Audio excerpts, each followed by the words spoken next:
Unveiling Plural Possessive Pronouns. Mastering English Grammar. Hello language learners! In today's video, we will be diving deep into the world of plural possessive pronouns.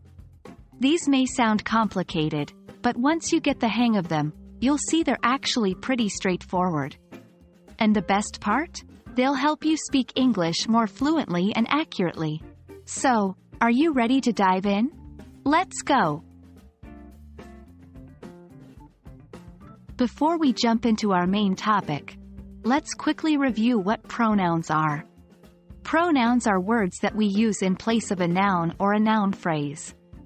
They help make our sentences less repetitive and more interesting. For instance, instead of saying, John went to the store, John bought apples, we would say, John went to the store, he bought apples.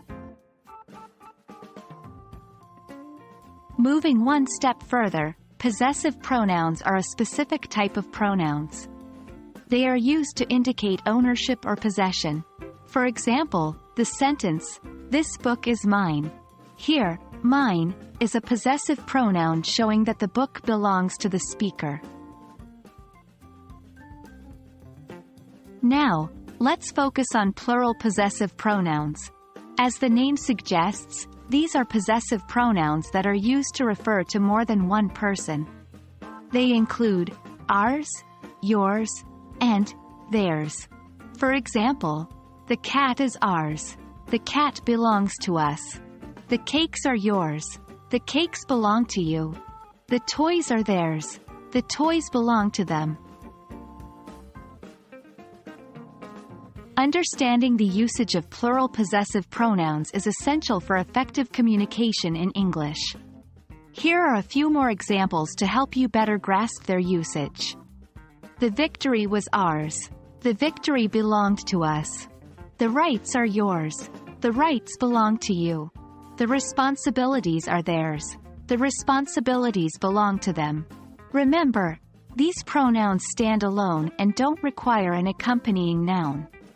So instead of saying, the victory was our victory, we say, the victory was ours.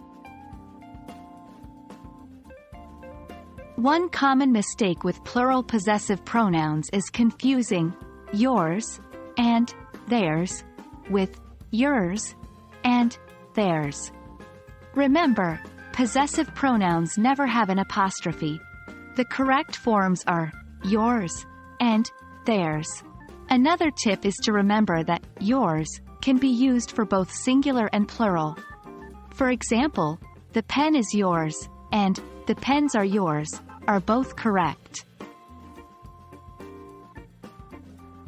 And there we have it, the wonderful world of plural possessive pronouns. Understanding these little words will make a big difference to your English fluency. So, go out there and start practicing what you've learned today. Remember, practice makes perfect. Thanks for watching and keep learning, keep growing.